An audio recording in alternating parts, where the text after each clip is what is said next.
아멘. 할렐루야. 아멘. 마태복음 말씀을 통하여 하나님 주시는 큰 은혜가 우리 모두에게 있기를 주의 이름으로 축복합니다. 아멘. 오늘 족보 이야기입니다. 족보. 요즘에도 집에 족보 하나씩 가지고 있습니까? 저희 집에도 족보가 있습니다. 족보는 이 가문에서 몇십 년 만에 한 번씩 정하여 족보를 만들더라고요. 마침 저희 집 아이들 둘 낳고 얼마 되지 않아서 저희 집안에서 족보를 만들 때가 되었다고. 그래서 저희 집 애들 둘 어렸을 때 이름까지 제일 끝자락에 올라가고 족보가 딱 만들어졌는데 그 족보를 보내주더라고요, 가문에서. 그래서 나는 원하지 않았지만 이만큼 왔어요, 묶어서.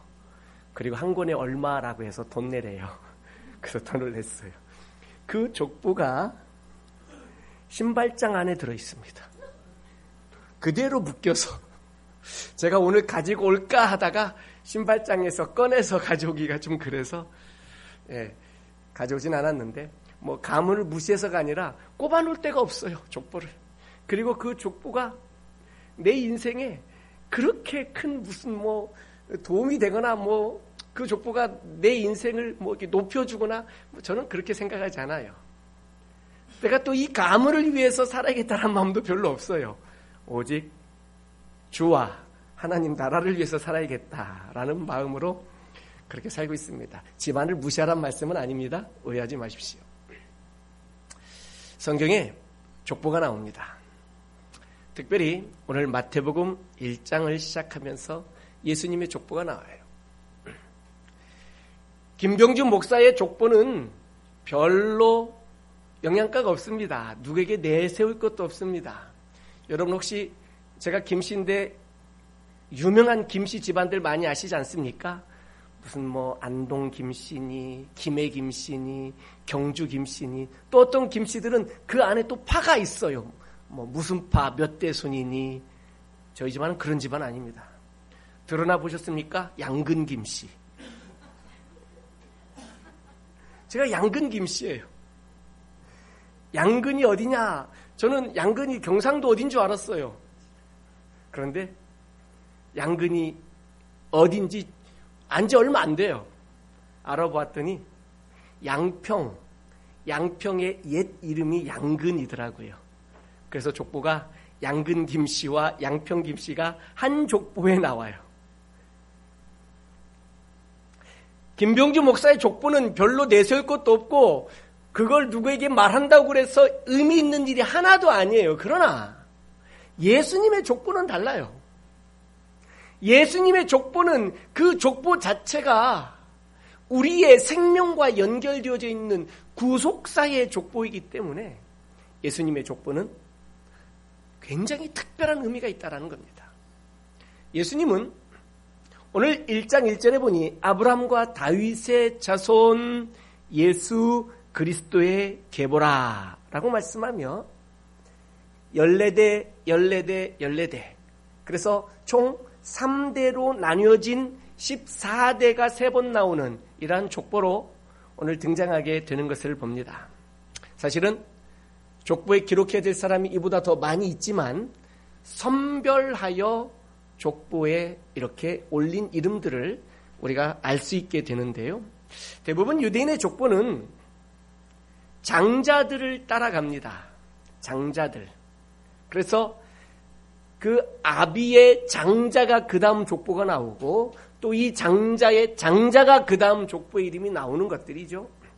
차자나 삼자나 졸졸졸 많은 형제들은 족보의 이름이 올라가지 않습니다. 그런데 예수님의 조상 중에 보면 족보에서 장자였지만 빠진 장자들이 있어요. 그 이름이 빠진 장자들. 족장시대에 이름이 빠진 사람들이 있었어요. 12지파에 빠진 사람들이 있었어요. 그러니 이 얼마나 안타깝습니까? 또 이스라엘의 역대 왕들이 있습니다. 남쪽 유다로 연결되어지는 것들이죠. 왕이었지만 그 왕의 족보의 왕의 이름에 빠진 왕들이 또 있어요. 도대체 왜 빠졌을까? 어떤 기준으로 기록이 되고 어떤 기준으로 빠졌을까? 오늘 그런 말씀을 좀 나누고 싶어요. 족장들 중에 그 족보의 이름이 빠졌다라는 것은 소위 말하는 왕권, 제사장권 또는 장자권, 이것을 상실했다라는 것을 의미해요. 구약시대 때 율법에 하면 장자권은 굉장히 특별한 축복입니다. 야곱이 이 장자권을 받기 위해서 얼마나 애를 썼습니까? 심지어는 속임수를 쓰기도 하고 아버지를 속이고 또 형에게서 형이 배고플 때 아주 굉장히 교활한 방법으로 팥죽 한 그릇에 장자권을 사버리고 이런 왜 이랬느냐라는 거죠.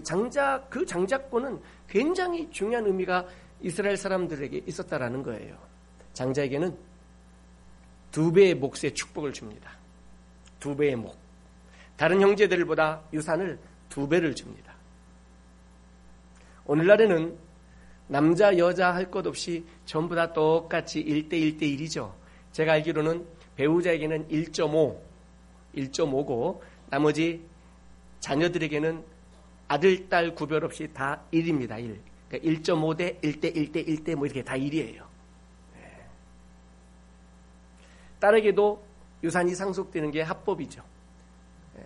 구약시대 때에는 장자에게는 2, 그리고 나머지 아들들에게는 1111이었어요. 1111.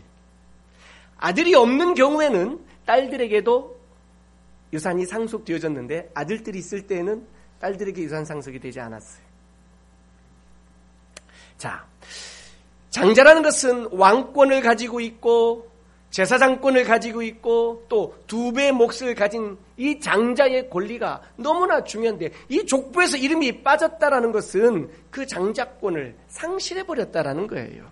그 사람들이 몇 사람이 나오는데 대표적인 빠진 이름들이 이스마엘, 에서, 르우벤, 암논, 시므온, 레위, 엘리압 이런 사람들입니다. 야곱의 아들들 중에서도 이름이 빠진 사람이 있고 아브라함의 큰아들인 이스마엘도 이름이 빠졌고 다윗 왕의 큰아들 암논도 그 이름이 빠졌고 다윗의 큰형 즉 이새의 큰아들 엘리압도 그 이름에서 족보에서 빠지고 쭉 빠져나간 것들을 보는데 다 이유가 있는 것을 봅니다. 축복을 잃어버릴 만한 이유가 있었다라는 거죠. 하나님의 놀라운 축복을 상실할 만한 이유가 있었는데 먼저 이스마엘, 아브라함의 큰아들이었던 이스마엘은 그는 율법으로 낳은 아들이었기 때문에 그렇습니다. 반면에 이삭은 은혜로 낳은 아들이죠. 율법으로 낳았다라는 의미는 뭐냐면 내 힘으로 뭔가를 해보려고 했다라는 거예요. 율법으로 했다라는 표현이 뭐냐면 내 힘으로 뭔가를 해보려고 했다라는 거죠. 창세기 25장에 하나님께서 아브라함에게 약속을 하십니다. 굉장히 중요한 본문이죠. 너의 자손을 하늘의 별과 같이 땅의 모래와 같이 그렇게 자손을 주겠다. 너를 열국의 아비로 삼겠다. 라고 말씀하셨어요. 그리고 네 아내 사라에게서 아들을 줄 것이다. 그런데 하나님께서 자신도 늙었고 자기 아내도 늙었고 특별히 자기 아내는 이미 아이를 낳을 수 없는 그런 몸이었던 것이죠. 그래서 다음 장 창세기 16장에 젊은 여종 하갈을 첩으로 취하여 아들을 낳았어요. 내 힘으로 해본 거죠. 내 힘으로. 하나님의 약속은 받았지만 그 약속을 이루기 위해서 내 힘으로 했다라는 거예요. 전혀 엉뚱하게 하나님의 약속도 없는데 내가 자원해서 내가 나서서 한 게 아니라 하나님의 약속이 있었어요. 그리고 당시 그 고대 사회 문화에서는 그것이 합법이었어요. 아들이 없어서 대를 이을 수 없다면 첫 번째는 종들 중에서 양자를 택하여 그에게 장자권을 넘겨줄 수 있는 제도가 합법이었고 또 다른 방법은 이 아브라함처럼 여종을 취하여 아들을 낳아 그 대를 이어갈 수 있었던 것도 합법이었어요. 심지어는 바깥에서 다른 양자를 들여서라도 할 수 있는 그런 게 모든 게 다 합법이었어요. 그러니 아브라함이 당시 그 고대 사회에 젊은 여종 하갈을 통하여 아들을 낳았다는 것은 시대 문화와 정신에 따르면 그리 이상한 일은 아니었어요. 그런데 하나님께서는 그것을 기뻐하지 않으셨어요. 이스마엘, 그의 이름은 아브라함의 장자였지만 그의 족보에서 빠졌어요. 중요한 인물이 또 누굽니까? 에서 아니겠습니까? 에서는 하나님의 은혜와 하나님의 그 놀라운 축복을 갈망하며 살았다기보다는 그는 배고픔 때문에 장자권을 소홀히 여겨서 팔아버린 거죠. 육신의 배고픔 때문에, 즉 내 인간적 마음의 정욕들, 이런 것들 때문에 하나님의 놀라운 축복권, 장자권을 소홀히 여기고 경히 여겼다라는 거죠. 하나님께서 오늘 우리에게 주신 축복이 얼마나 귀한 것인 줄 여러분 아십니까? 하나님 주신 은혜를 소홀히 여기지 마시기를 바라요. 하나님이 주신 은혜를 가볍게 여기지 마시기를 바라요. 에서가 그랬어요. 그래서 그도 예수님의 족보에서 이름이 빠지게 되었던 거죠. 하나님보다는 세상 질서를 따라 살았고, 하나님보다는 자기의 육신의 소욕을 따라 살았고, 하나님보다는 자신의 정욕과 탐욕을 쫓아가며 살았던 그가 예수님의 족보에서 빠지게 되었어요. 예수님의 족보에서 빠진 또 유명한 사람이 바로 르우벤 아닙니까? 야곱의 큰아들이죠. 르우벤. 그는 그의 아버지의 첩이었던 빌하와 동침하게 되었어요. 아버지의 침상에 올라가게 된 거죠. 또 다윗의 큰아들 암논. 다윗의 큰아들 암논은 자신의 이복 여동생 다마를 사랑하게 돼서 그를 강제로 취하고 또 버려버리는. 즉 그래서 큰아들들이었지만, 다윗의 큰아들이었지만, 야곱의 큰아들이었지만 이들은 예수님의 족보에서 추방되게 되었던 것이죠. 모든 것이 다 이유가 있다라는 겁니다. 또 대표적으로 한 사람을 더 보게 되면 다윗의 큰형 엘리압, 이새의 큰아들이죠. 이새에게는 아들이 8이 있었어요. 사무엘 선지자가 이스라엘의 왕을 세우기 위하여 기름을 가지고 하나님의 명령을 가지고 이새 집에 갔어요.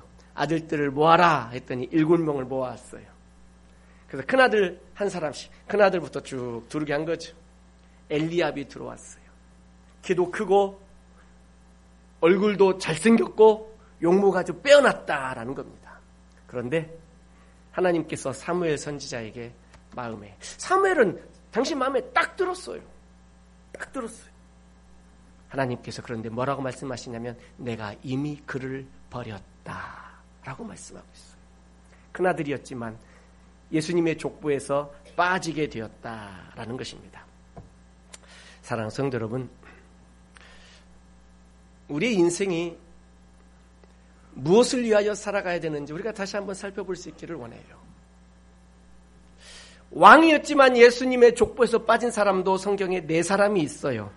아하시야, 요하스, 아마샤, 여호야김. 4사람이 나와요. 이 4사람의 공통적인 특징은 뭐냐면 하나님 말씀에 불순종하고 우상을 섬겼어요. 이 4사람의 특징이에요. 그래서 왕의 족보에, 예수님의 족보에서 빠지게 되고 오늘 마태복음 1장에 나오지 않아요. 열왕기상 말씀을 보게 되면 1장부터 족보가 쭉 기록되어 있습니다. 구약의 족보들이 아담에서부터 쭉 족보가 기록되어 있는데 그 족보와 구약의 열왕기상에 있는 족보와 오늘 마태복음 1장에 있는 족보를 비교해 보니까 이 4왕이 빠졌더라라는 거예요. 왕이. 특별히 요아스라는 왕은 유다의 8대 왕이었는데 아세라 목상과 바알 신상 우상들을 섬겼어요. 이것을 우리가 잘 알고 있는 스가랴 선지자가 많은 백성들 앞에서 왕을 꾸짖었어요. 이 요아스 왕을 꾸짖었더니 요아스 왕이 그 스가랴 선지자를 많은 백성들에게 그 지엄한 왕의 명령, 어명으로 그냥 그 자리에서 스가랴 선지자를 돌로 쳐서 죽여버렸어요. 와, 무섭죠? 나중에 대부분의 이 왕의 족보에서 빠진 왕들은 이방과의 전쟁에서 전사를 하거나 아니면 부상을 입고 있다가 나중에 죽게 되는, 그리고 마지막 여호야김은 남쪽 유다가 멸망당할 때 마지막 왕이어서 두 눈을 뽑히고 묶여서 포로로 바벨론으로 끌려간 이런 왕들이에요. 특별히 스가랴를 죽인 이 요아스 왕은 그의 최후가 참 재밌는데, 아람과의 전쟁에서 부상을 입었습니다. 그리고 왕궁에 돌아와 그 병 요양을 하고 치료를 받고 있는데, 스가랴 선지자를 죽였더니 그 스가랴 선지자를 따르는 자들이 와서 죽여버렸어요. 이거 어마어마한 복수를 해버린 거죠. 왕의 족보에서 이름이 다 빠지게 되었다라는 겁니다. 자, 사랑하는 성도 여러분, 예수님의 족보는 생명의 족보요 구속사의 족보입니다. 이 예수님의 족보가 예수님에게까지 끝났어요. 예수님에게 아브라함부터 다윗까지 14대, 그리고 다윗부터 바벨론 포로 될 때까지 14대, 포로 돌아와서 예수님 때까지 14대, 이 세 때를 쭉 나누어 보았을 때에 그 특징들이 있다라는 거예요. 아브라함부터 다윗의 때까지는 바로 이 아브라함이 하나님의 나라의 생명의 시작을 의미하는 그 의미로 아브라함에게, 그리고 다윗까지는 하나님의 나라를 세우고 성전을 건축한 바로 이 아름다운 이 하나님의 나라가 잘 세워지는 때를 첫 번째 14대 14대를 말씀하신 거고, 두 번째 바벨론 포로 때까지의 그 14대는 나라의 쇠퇴기와 나라의 멸망을 말하고 있고요. 그리고 마지막 포로 돌아와서 예수님까지 14대는 다시 하나님의 나라를 회복시켜가고 세워가는 14대, 14대가 그렇게 등장하고 있는 것을 봅니다. 오늘날 우리의 인생과 우리의 삶 속에 하나님의 크고 놀라우신 은혜가 우리에게도 임할 수 있기를 주의 이름으로 축원합니다. 구속사의 족보가 성경에 기록된 족보는 끝났지만 예수님 그 제자들과 그 제자의 제자들과 그리고 오늘날 우리에게까지 예수님의 구속사를 향한 족보는 끊임없이 기록되고 있고 오늘날도 기록되어져 있고 오늘날도 하나님께서 우리를 통하여 구속사를 위하여 일하시는 줄로 믿습니다. 사랑하는 성도 여러분, 구속사에 쓰임받는 귀한 일꾼들이 되시기를 주의 이름으로 축복합니다. 아멘. 구약시대 때에는 죄를 짓게 되면 이렇게 큰 권리를 세 개 잃어버리는 거예요. 왕권과 제사장권과 장자권을 잃어버렸어요. 안타까운 일들이죠. 예수 믿는 그리스도인들이 죄를 짓는다고 그래서 천국에 못 가는 것은 아니에요. 죄를 짓고 산다고 그래서 구원을 못 받는 것은 아니에요. 회개하지 않음이 잘못된 거지, 회개하지 않았다고 그래서 죄 짓고 산다고 그래서 천국을 못 간다라는 것은 아니에요. 예수 믿는 성도들에게. 그러나 오늘날 우리 이 신약 시대에도, 우리 이 시대에도 지은 죄에 대한 철저한 회개와 돌이킴이 없이는, 옛생활을 벗어버림이 없이는, 신앙의 성장과 성숙이 없이는, 성화되어지지 않으면 하나님의 기업과 유업을 누리며 살 수가 없어요. 구약시대 때 말하는 왕권, 제사장권, 장자권이라고 말하는 이 권리가 하나님께서 예수 그리스도를 통하여 우리에게 주신 기업이에요. 유업이에요. 할렐루야. 이것을 누리며 살아야 돼요. 이 권리를 가지고 살아야 돼요. 선한 영향력을 끼치며 살아야 돼요. 구속사를 위하여 이 권한을 가지고 헌신하며 살아야 돼요. 그러나 성화되지 않으면, 하나님 앞에 내 마음을 드리며 살지 않으면 이러한 모든 장자권, 제사장권, 왕권을 우리가 상실한 채 살아갈 수밖에 없다라는 거예요. 오늘 이 족보에 비교해 말씀드리면 이 우리의 영원한 왕이신 예수 그리스도의 이 왕의 족보에서 이름이 빠질 수 있다라는 얘기예요. 구원을 못 받는다는 말씀은 아니에요. 하나님께서 귀하게 쓰시지 않을 거다라는 얘기예요. 그러니까 지난번 복음 12강을 나누면서 이런 말씀을 나누었습니다. 우리가 칭의의 단계에 머물러 있어서는 안 된다라는 거예요. 예수 그리스도의 피로 말미암아 우리가 구원을 받는데 이 피, 그 다음에 세례를 의미하는 물, 그리고 성령의 충만을 말하면서 그 성령, 피, 물, 성령. 피는 칭의를 말하는 거죠. 예수님의 피로 우리의 모든 죄를 사하 주십니다. 할렐루야. 예수님의 피로 우리의 모든 죄를 깨끗게 해 주십니다. 믿으십니까? 아멘. 이걸 믿는 자에게 하나님께서 구원을 주십니다. 의롭다 인쳐주시는 거예요. 칭의예요. 우리 신앙이 구원받은 여기에 머물러 있어서는 안 돼요. 바울사도는 이것을 영적 어린아이다라고 표현하고 있어요. 여기에 머물러 있다면 영적 아이처럼 살아요. 영적 아이처럼. 상담학적으로 어른인데 유치한 아이처럼 말하고 행동하고 하는 사람들 혹시 보셨습니까? 네, 이것을 성인 아이다라고 말해요. 성인인데 아이라는 거예요. 아이. 어른인데 애같이 행동하는 거예요. 애같이 마음을 쓰는 거예요. 그냥 쉽게 삐지고 쉽게 다투고 쉽게 싸우고 관용과 포용과 용서와 사랑은 찾아볼 수도 없고 그런 거죠.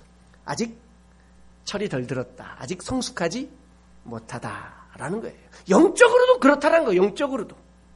예수 그리스도의 피를 믿음으로 내가 구원받고 의롭다 인침을 받는 칭으로 내가 하나님의 자녀가 되었어요. 이것은 절대 취소되지 않아요. 절대 이것은 변개되지 않아요. 그런데 여기에 머물러 있고 다음 단계인 세례, 피 다음인 물, 자기 부인과 자기를 정욕을 거절하고 사는 이 단계로 올라가는 것이 바로 성화예요. 성화. 여기에서 더 바울사도의 표현처럼 그리스도의 장성한 분량이 충만한 데까지 자라야 된다라는 바로 여기 성령으로 충만해져서 이제는 내가 나를 위하여 사는 것이 아니라 나를 위하여 죽으신 하나님의 아들 예수 그리스도를 위하여 내가 살아야 되겠다. 복음을 위하여 살아야 되겠다라고 하는 것은 성령의 충만한 결과예요. 사도행전 1장 말씀에 오직 성령이 너희에게 임하시면 너희가 권능을 받고 예루살렘과 온 유대 사마리아 땅끝까지로 내 증인이 되리라 말씀하셨어요. 내가 성령을 충만하게 받아야 땅끝까지 이르러 증인이 되는 거죠. 복음의 증인, 예수님의 증인. 복음이 뭡니까? 예수님 자체가 복음이에요. 복음이 또 뭡니까? 예수님이 이 땅에 오셔서 하신 일이 복음이에요. 그분의 십자가가 복음이고 그분의 성육신, 그분의 십자가가 복음이고 그분의 부활이, 그분의 승천이, 성령의 강림이, 교회의 시작이, 그리고 그분의 재림이 다 복음이에요. 예수님을 위하여 살고 복음을 위하여 산다라는 것은 바로 성령 충만함이 있어야 할 수 있는 일이에요. 그러니 내가 피의 단계, 칭의의 단계, 예수 믿고 구원받은 단계에서 머물러 산다라는 것은 예수 믿고 구원은 받았지만 나를 위해 살아요. 내가 축복받는 게 예수 믿는 가장 큰 목적일 수도 있고 그냥 에휴 나는 죽으면 천국 가지 천국 가는 게 그냥 목적일 수도 있고 그러나 자라고 성장해야 하나님의 나라의 구속사에 쓰임받게 될 줄로 믿습니다. 할렐루야. 쓰임받게 될 줄로 믿습니다. 저는 군대에서 운전병이었어요. 몇 번 말씀드려서 아시죠? 운전병이었어요. 그리고 제대할 때는 부대장 운전병, 즉 1호차 운전병을 하다가 제대를 했어요. 처음에 들어가면 입대를 하면 짝대기 하나를 달아줘요. 2등병. 2등병 때 운전 잘하는 신병은 쉽게 찾기 어려워요. 오늘날에는 자동차가 보편화되어 있었지만 제가 군대 가던 80년대 중반 때에는 운전면허를 가지고 있다라는 자체가 굉장한 거였어요. 제가 고등학교를 졸업하고 집에서 놀고 있었더니 시골 제가 다니던 교회 그 청년부 부장 집사님이 지금은 장로님이신데 그 부장 집사님이 그 시골에 운전학원 원장님이셨어요. 사장님. 경주야, 너 놀지 말고 가서 운전이나 배워. 그러시더라고요. 집사님, 저 학원비도 없어요. 그냥 가서 해, 임마. 나중에 돈 벌면 주든지. 예. 그리고 가서 그냥 어찌저찌 하고 운전면허를 딴 거예요. 운전면허를 땄더니 영장이 나왔고 운전면허를 보여주니까 그냥 운전병. 이게 된 거예요. 운전을 할 줄도 몰랐어, 잘. 운전도 잘 못하는 저에게 부대장 운전을 시켰을까요? 그렇지 않아요. 부대장 운전병은 그 수송교 150명 중에 운전을 제일 잘하는 병사가 부대장 운전병을 할 수 있는 거예요. 운전만 잘한다고 되겠습니까? 받쳐줘야죠. 요즘은 군복이 알록달록 이쁘기라도 하되 옛날에는 그냥 초록색, 쑥색, 그 쑥색, 그 단색으로 된 군복 딱 입어도 멋지게 태가 딱 나야죠. 매너도 있어야죠. 말도 가능하면 서울말 써야죠. 경상도에서 군 생활했는데 경상도에서 서울말 쓰면 소위 먹어줘요. 그냥 다 좋아해. 그러나 가장 중요한 것은 운전 실력이에요. 왜? 가장 중요한 우리 부대의 최고 대장인 VIP를 안전하게 모시고 업무 수행을 해야 되기 때문에 그래요. 운전면허가 있고 운전병이지만 그곳에서 귀하게 가장 좋은 보직에, 가장 좋은 요직에, 가장 중요한 일을 할 수 있는 것은 성숙한 실력을 갖추고 있어야 된다는 거예요. 우리가 예수님을 믿고 하나님의 자녀가 되었어요. 주님의 일을, 하나님의 나라를 수종들 수 있는 자격증을 다 받았어요. 면허를 받았어요. 그리고 그렇게 특별한 권리도 받았어요. 그런데 아무나 쓰시겠느냐라는 거예요. 아무나. 철없이 어린아이처럼 날뛰는 사람을 쓰겠느냐라는 거예요. 아무나 쓰시겠느냐. 성장해야 된다라는 거죠. 성장. 예수님의 구속사의 족부에 오를 만큼 족부가 예수님에게서 끝났어요. 왜? 성경이 그때까지만 기록되어졌으니까. 그러나 그 후로 2000년이 지났어요. 2000년이. 그리고 앞으로 얼마큼 더 지날지 우리는 알 수 없어요. 이 많은 시간들이 지나면서 구속사의 대가 계속 이어져 가고 있는 거예요. 사랑하는 성도 여러분, 여러분은 무엇을 위하여 인생을 살고 계십니까? 인생의 의미가 무엇입니까? 인생의 목적이 무엇입니까? 여러분에게 있어 가장 중요한 가치는 무엇입니까? 내가 중요하게 여기는 가치, 그것이 나의 신념이라면 그것을 가치관이라고 그러는 거예요. 명예입니까? 아니면 돈입니까? 소유입니까? 신분입니까? 아니면 서열입니까? 사랑하는 성도 여러분, 이 땅에 메시아로 오신 예수님을 위하여, 구속사를 위하여 쓰임 받느냐 그렇지 않느냐, 이것을 우리 인생의 가장 중요한 가치로 여기시기를 주의 이름으로 축복합니다. 우리 하나님께서 짧은 한평생을 이 땅에 살라고 보내셨어요. 영원하신 하나님의 역사 가운데 보게 되면 아주 짧은 한평생이에요. 이 짧은 한평생을 살면서 한 번밖에 없는 이 짧은 한평생이니 나를 위하여 즐기며 살아야 되겠다라고 결정하는 사람도 있어요. 두 번 살 수 없으니 나를 위하여 살아야겠다라고 생각한 사람도 있어요. 그러나 우리가 어디로부터 왔는지 우리는 하나님으로부터 온 줄로 믿습니다. 진흙이었던 우리를, 먼지였던 우리를 이기셔서 만드시고 생기를 불어넣어 주셔서 우리를 생명이 되게 하셨어요. 하나님의 사람이 되게 하셨어요. 진흙과 같은 우리에게 성령을 불어넣어 주셔서 우리를 성전 삼아 주셨어요. 우리가 어디로부터 왔는지 안다면 한 번밖에 없는 인생, 하나님의 나라를 위하여 사시기를 주의 이름으로 축원합니다. 구속사를 위하여 사시기를 주의 이름으로 축복합니다. 아멘. 저는 개인적으로 저의 기질하면 대부분 네 가지를 말합니다.